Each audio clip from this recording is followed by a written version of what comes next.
1 week season. Guys, welcome in. He is Hilow. I am Cheeseman, your host, and this is the DFS Lab. We're 1 week season, guys, and today we're building a lineup for week 4. And my man Hilow here, he's going to go up with a little flipping of the build, a double pay up at running back, because I think he sees kind of some tendencies that he's expecting for week 4. And Hilow, how you doing, man? I'll let us get right into this here, but how's it going, and how excited are you for week 4? Crazy. I mean, it's like we're getting close to already a quarter through the season. It feels like we just got football back, and now suddenly here we are at week 4. Yeah, that's how it always goes, dude. Like week 1, we kind of have like a longer lead in because we get the content out early for week 1.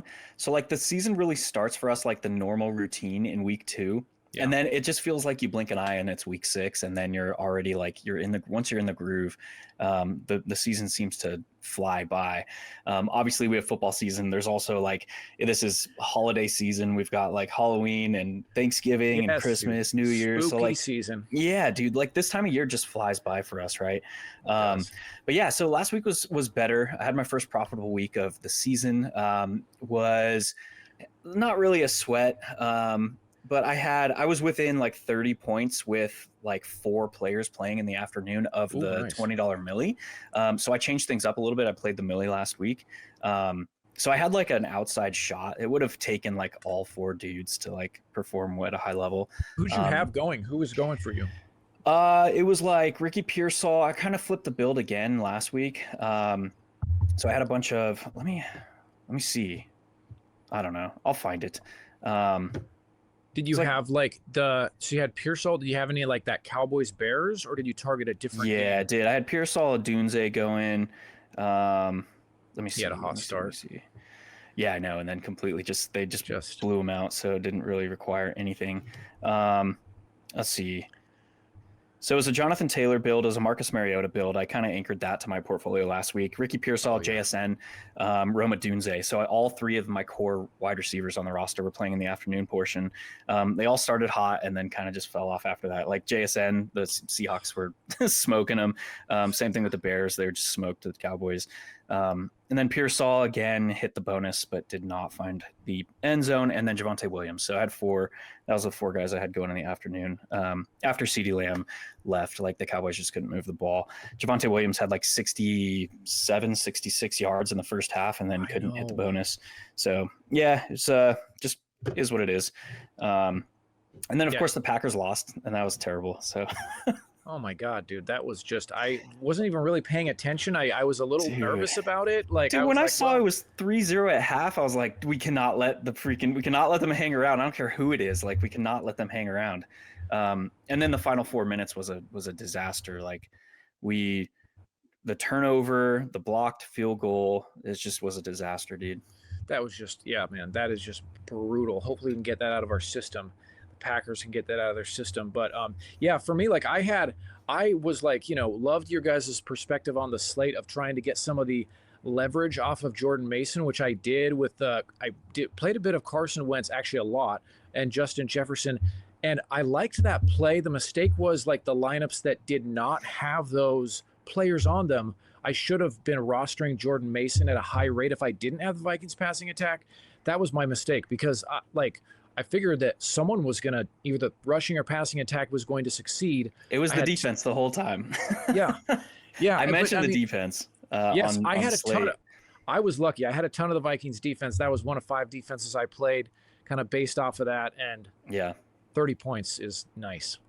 Yeah, for anybody, let alone a defense. Didn't do it, but still it was I hyped up Trey Tucker all week. He was in the end around. He was on the Slate podcast. We hyped him up all week. I thought about like pulling the trigger. So like I have managed teams, season-long teams with like my best friends. And I'm like the waiver guy and the roster setting guy during the season. And I thought about like pulling the trigger on Trey Tucker and starting him over like Matthew Golden in a couple spots, or like some other iffy fantasy bets. I didn't, and it was because I ran out of time. It was like 10 a.m. on Monday morning, right as the waiver lock for FFPC was going down. I didn't pull the trigger. I got like locked out by time, and I was like, damn it, dude, watch him go off. And then he just wrecks. It was insane. That was a crazy game. Just like Yeah. 99th percentile outcome. Yeah, man. I mean, maybe he'll do it again. We'll see. But well, we're gonna talk about the Raiders in this build. Let's do it, man. Let's. We'll you ready to pull up DraftKings? Let's do it, dude. There's gonna be another single entry, so we'll go single entry again for this week. Awesome. I will just pull up something here. And I wanna talk about single entry because I think there are some interesting angles on this slate. I'll just start talking while you pull this up. I'll just pull up the SPY. Yeah, there's 400K SPY. Or the big SPY. Yeah, that works.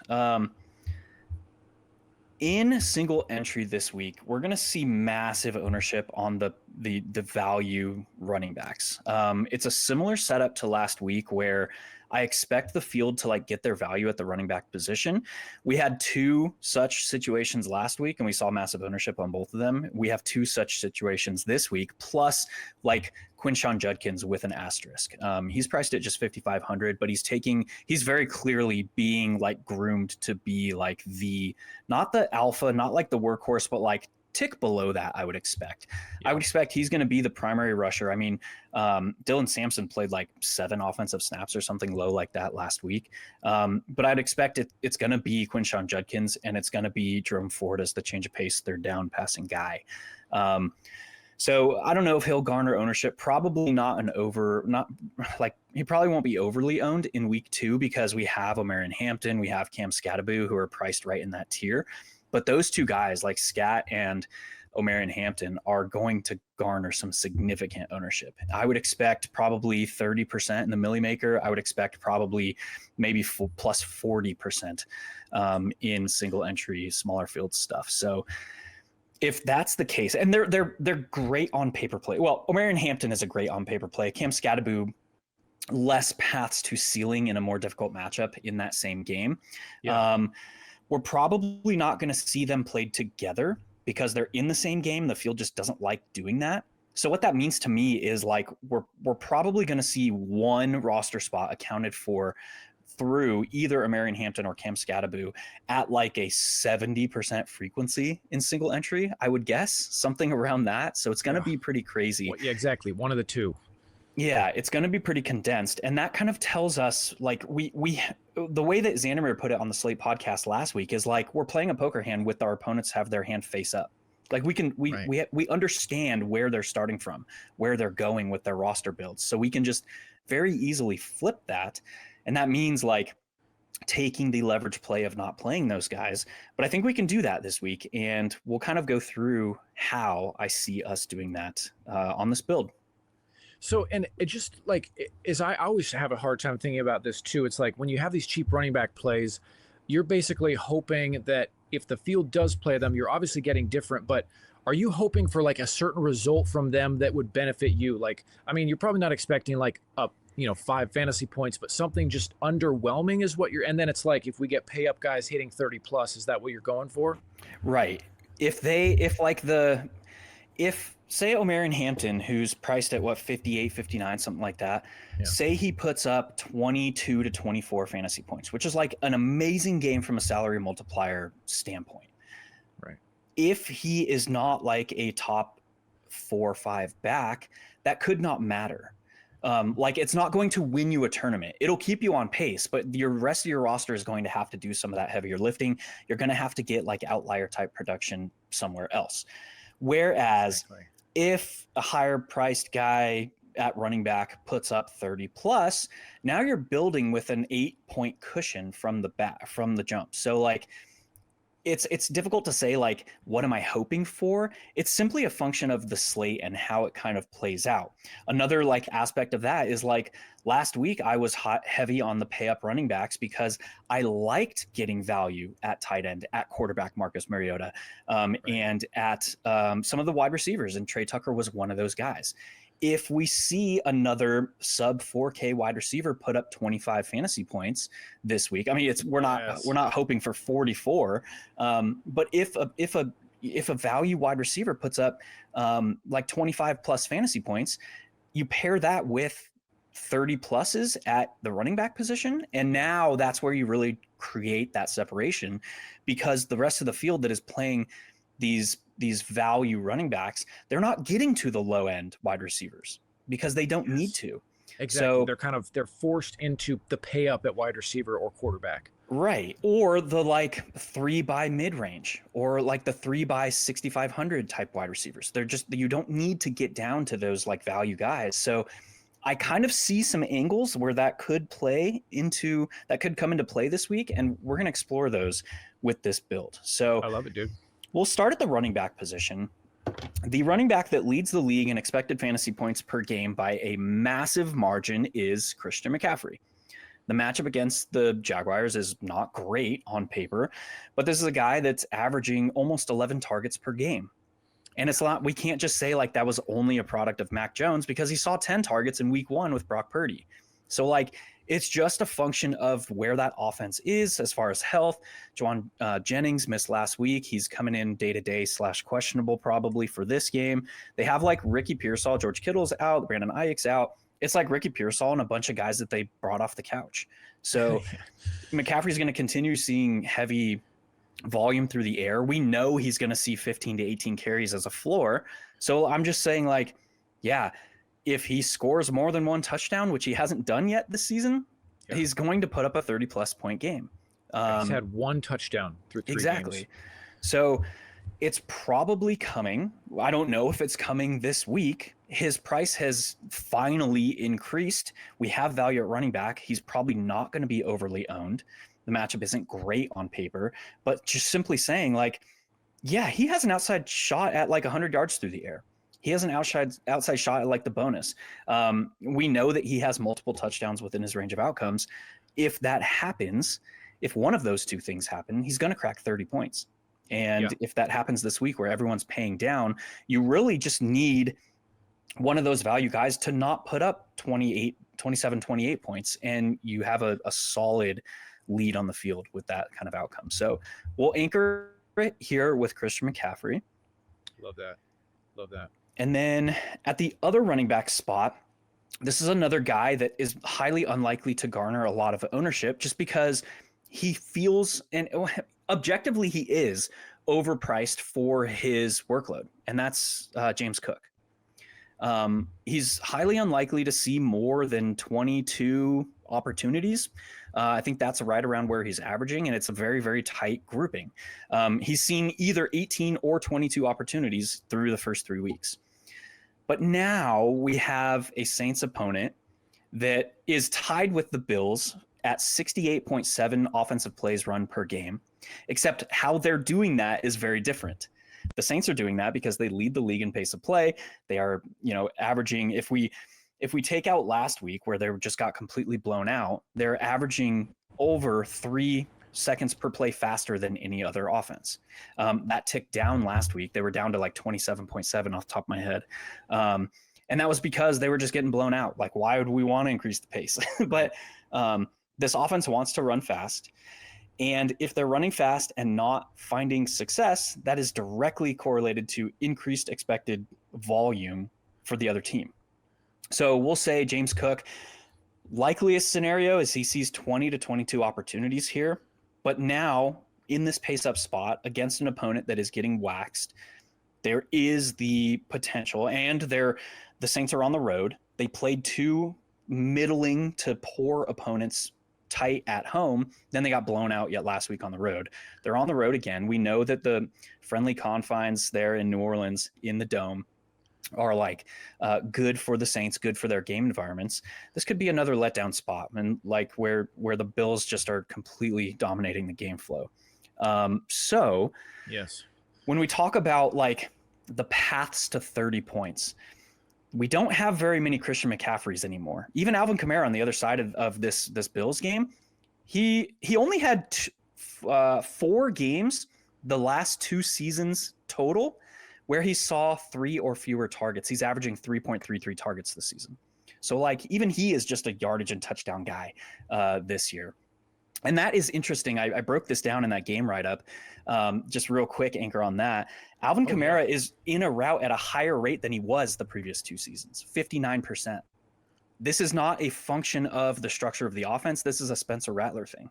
So if he's just not being targeted when he's in a route, like it's just, we'll talk about that a little bit as well with another player from this offense. But just saying, like, there are not a lot of guys that get the requisite pass game involvement anymore in the league. So now like how do we get 30 points? You need 100 yards on the ground to hit the bonus on DraftKings. You need multiple touchdowns, and then 3-4 targets on top of that. Exactly. Those targets have to, like, that's always been the key to a running back. It is a mountain to climb for a running back without those targets.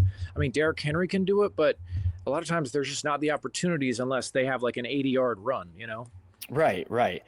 So James Cook, he feels overpriced because likeliest scenario is he gets 22 touches, right? Like that's kind of his 80% solution. In this pace-up game, that could be more. In a game environment where the Bills should be controlling, that could be more. But he has been so efficient throughout the last 3 seasons that we can say, like, he has a path in this spot to 100 yards on the ground with multiple touchdowns and then 3 or 4 targets. So on a slate where, again, we don't have anybody outside of CMC that has that, the rest of the pay-up options at running back are all in difficult spots. Like you look down the list, Bijan Robinson, Jahmyr Gibbs, Saquon Barkley, Jonathan Taylor, Bucky Irving, they're all in like middling to shitty spots. So if we just say, like, if there are 2 guys on the slate that have 30 plus within their range of outcomes at a greater than like 1% frequency, it's probably these 2 guys. It's probably James Cook and Christian McCaffrey. So I'm just going to say, like, we can flip the build here and we're going to need value elsewhere. We'll talk about that here shortly, but we can flip the build and say, like, if they hit 30 plus and the value guys don't hit, 25 plus, we're in a good spot if we can make up that value elsewhere. And we'll talk about how we're going to do that on this also roster. Just, I can see James Cook being like really low owned, just with the value of running back, maybe like under 5 or 4%. That's typically where he is because he's always going to be overpriced for his workload. And we know that, like, volume is the clearest predictor of fantasy success at the running back position. So he just never gets clicked at the rate I think he should be. Absolutely. Cool, man. Well, we got our running backs. Where do you want to go? Quarterback next? Or are you looking at that value receiver tier or tight end? Let's talk about another guy from that same game, the Buffalo game. Yeah.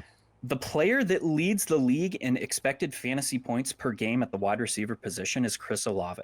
Ooh, yeah. Now, there is obvious concern there with Spencer Rattler. There is obvious concern that he hasn't gone over 57 yards in any game this season. Yeah. I would say at some point it's coming. There is going to be a game where he goes over 100 yards on elite volume and he finds the end zone. Now, if he does that at 5,100, say something like 8 or 9 catches for 110 yards, now you hit the bonus. Now we're at roughly 23 fantasy points. Yeah. And add a touchdown on there, and we're at that, like, really close to that 30-point threshold. So he's underpriced for his involvement in this offense. And again, that's kind of a function of just who Spencer Rattler is. Like, he's a high first read target guy. He struggles with progressions. He struggles with pocket presence. So his first read at a high rate is Chris Olave. And that's kind of also why I think Rashid Shaheed is struggling to start the season, is he's not typically a first read guy at a high rate. He is, I see him streaking down the field on my second read, I'm going to launch this sucker. That's not who Spencer Rattler is. That's also why I think Juwan Johnson is seeing the start to his season that he is, because he's flashing open in the middle of the field and he's just getting the ball. So we're going to put Chris Olave in this roster, playing to that game environment, again, where we expect the Saints to run a lot of plays. We expect a lot of plays to be run in this game. Now, we still need a value piece, knowing that we paid up twice at running back. And if we look at kind of like, could we have predicted the Trey Tucker breakout? I think the answer is yes. And like we kind of did at OWS, right? Zandomir had like 18% Trey Tucker in his MME builds, which is insane considering the state of last slate. But real quick, let me ask. So Trey Tucker, like, I forget what you guys said on the slate, but was it something like, was it that Washington is wanting to give up the deep ball, or Geno Smith likes to launch the deep ball? Both. Geno Smith has been a downfield passer. Washington was struggling with the deep ball. Trey Tucker was leading the team in snap rate. Similar route participation to Jacoby Myers. Brock Bowers was coming off the injury. They've been utilizing a 2 tight end system. Michael Mayer now is hurt, so we'll talk about that here shortly as well. But yeah, it was just kind of a lot of things lining up to where there was a path to upside there. Love that. Yeah, that's that next level of deeper analysis that sometimes it's so easy to gloss over when you're like in crunch time of research. But yeah, that clearly there were some factors. So anyway, continue. Yeah. So another one of the factors is like he was okay, like top 36 in expected fantasy points per game through the first 2 weeks.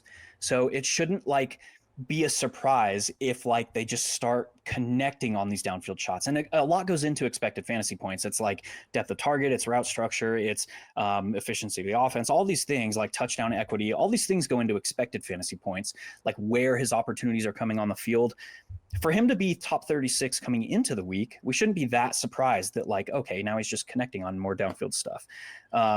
There's a wide receiver playing in a game that we expect to be extremely competitive that has that profile, and that is Tyquan Thornton. Tyquan Thornton, since week 2, so weeks 2 and 3, he ranks top 24 in expected fantasy points per game. We know that he's kind of seeing, we saw it last week where he had that near touchdown 40+ yarder, and then 2 plays later he catches it and gets tackled at the 1. And so like he is the downfield option for a Chiefs team that sorely needs that right now. Without Xavier Worthy, without Rashee Rice, with Travis Kelce, just his main contribution to the offense is on 3rd down and screaming at the head coach on the sideline. Like that, like, that's what he's doing right now. So like Tyquan Thornton against a Ravens team that is giving it up to lead wide receivers. And again, like I didn't believe in Hollywood Brown's eruption in week 1. I thought it was a product of they had to change something in the game. We saw it the past 2 weeks. Like he's not going to see like double-digit targets every week. Juju Smith-Schuster just continues dropping the football. Like they need somebody to step up. And last week and in week 2, we kind of saw that they're trying to have that guy be Tyquan Thornton. So if we see that Xavier Worthy is inactive, which I would expect, to be honest, I would expect him to be inactive again with a dislocated shoulder or something like that he had. So Tyquan Thornton is priced at only $4K. We'll put him into this roster and just say like solid matchup. They need a win. The loser of this game starts 1-3. So like this is the oh shit factor is here. It is. They need to move the football. Their running game is nothing. They need somebody. That somebody can be Tyquan Thornton, I think. He's priced at only $4K. Again, ranks top 24 in expected fantasy points per game over the last 2 weeks since Xavier Worthy's injury. There is all the things that we're looking for this to potentially be like a blow-up type game. Love it. Love that. And just the late afternoon hammer. The DGen in me, it's like, got to have something the late afternoon. Yeah, and the late afternoon is meaningful on this slate because we're probably going to get a good game chunk of ownership on this afternoon portion. So we're going to go we built this roster from a theoretical standpoint forward. We typically would build it from like a core forward, which is like our game stack. So let's talk about the game stack, and we'll do it rather quickly because we're already coming up on a half hour here. Yeah. But one of those afternoon potential hammer games is the Chicago Bears and the Las Vegas Raiders. The Bears just continue bleeding production through the air. The Raiders continue bleeding production through the air. And both offenses, similar to last week with the Raiders and the Commanders, both defenses are struggling with the deep ball.